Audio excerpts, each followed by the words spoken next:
Let's say your English teacher wants you to analyze a lengthy novel. You wonder how you can analyze something that's hundreds of pages long. The easiest way to do so is to break the whole text down into its smaller parts, or elements. That way you have manageable units that you can examine separately and then put back together as a whole. The parts of a literary text are known as its literary elements. Rather than looking at a whole novel, we can examine its plot, settings, characters, point of view, and themes individually. Yes, that's quite a list, but in the spirit of breaking down large tasks, let's break these elements down and view them piece by piece using the following questions: what, when, where, who, and how. Simply put, plot is what happens in a story. For a simple example, let's consider Dr. Seuss's Green Eggs and Ham. If someone were to ask us for the book's plot, we can give a basic rundown. An unnamed character spends most of the book refusing to try green eggs and ham. The book's other character, Sam, constantly asks the unnamed character to try green eggs and ham in various settings. The unnamed character refuses all these possibilities until, near the book's end, he agrees to try them so Sam will leave him alone. He realizes he actually does like green eggs and ham, and he thanks Sam for introducing them to him. Simple enough, but let's look at how the plot engages us from beginning to end. Most plots fit into a story arc, which is a visual representation of a story's shape. A story's beginning is called the exposition, which is a fancy way of saying the setup to the story. This is where the author introduces the main characters and sets up the story's problem or conflict. In our example, the exposition consists of the two characters' introductions and Sam initially asking the unnamed character to try green eggs and ham. Now, the real action can begin. The rising action is all the action that leads up to the climax, or the pivotal part of the story. In our case, all the instances of Sam asking the other character to try green eggs and ham make up the rising action. All these actions lead up to the story's most important part, which is the aforementioned climax. This is where the story hits its peak, which is why it's also the peak of the story arc diagram. You can think of it as the point at which the story changes and starts heading towards its end. In Green Eggs and Ham, the climax occurs when the unnamed character finally agrees to try green eggs and ham. Once he does, he comes to the startling realization that he loves them.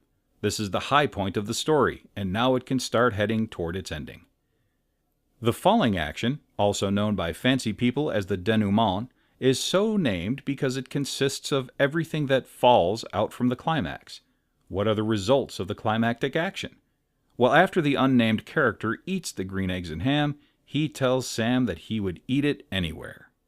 And just as the rising action leads to the climax, the falling action leads to the resolution, which is another way of saying how everything ends up.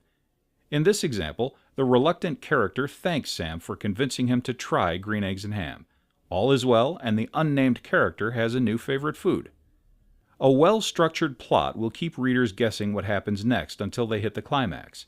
It will also keep the reader's attention until the story's resolution. Ideally, the resolution is in line with everything that came before it, and the end doesn't seem forced or unrealistic for the story. Setting is the when and where of a literary text. For example, the novel Gone with the Wind takes place in and around Atlanta, Georgia, and the plot, or action, occurs before, during, and after the Civil War. Although it's a simple concept, setting is a vital literary element. Try thinking of all the Southern romanticism of Gone with the Wind in New York City during the same time period. It just wouldn't work. In some stories, the location itself almost becomes a character. Think, for example, of the importance of New York City in the television series Sex and the City. If you take the city out of it, the title and the show itself becomes completely different, and probably not as enjoyable. Characters are the fictional people, the who in a story. The number of characters is completely up to the author. Think of the movie Castaway, for instance. It involves one character for a majority of the film. On the other hand, Anne Rice's novel The Witching Hour follows tons of characters to weave a complex saga. Now, there are a few literary terms we have for certain types of characters. The main character, the one we must follow most closely in the story, is the protagonist. They're the Harry Potters, the Katniss Everdeens, and the Luke Skywalkers of the literary world. Then there are the antagonists, or the bad guys who work against the protagonists. Enter Voldemort, President Snow, and Darth Vader. We also have foil characters. No, they don't wrap themselves in aluminum foil.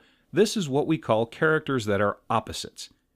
For example, Harry Potter and Draco Malfoy are foil characters because they start as Hogwarts students at the same time and have similar potentials, but they end up on opposing sides of the conflict with Voldemort. They're physical opposites as well, since Harry is raven-haired and Draco is blonde-haired. Another literary element is point of view. Point of view is how the author chooses to tell the story.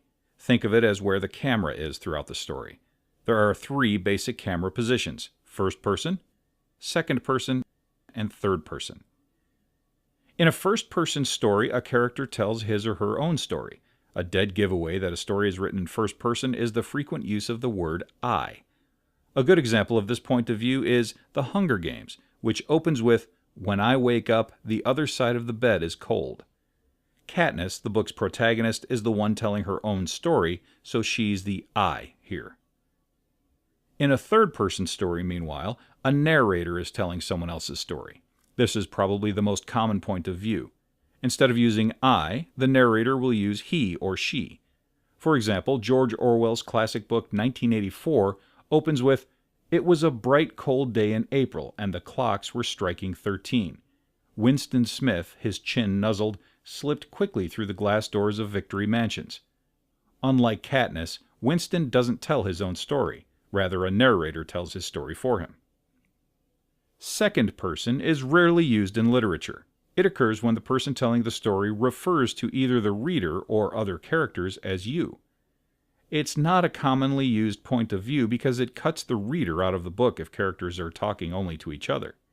And if the narrator is constantly addressing the reader, the story can get awkward if not expertly handled. There are only a few books that have ever been written in second person.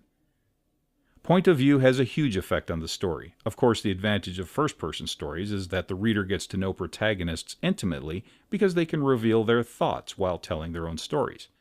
It's a limited camera position, however, because we're dependent on what the protagonist sees and thinks. This is where third person becomes advantageous.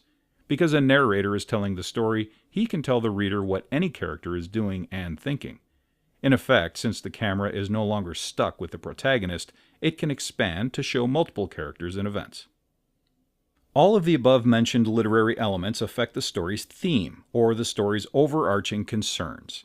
For example, several major themes of The Hunger Games are personal and civil freedoms, the consequences of a dictatorial government, family obligations, and loyalty to loved ones versus survival of the self.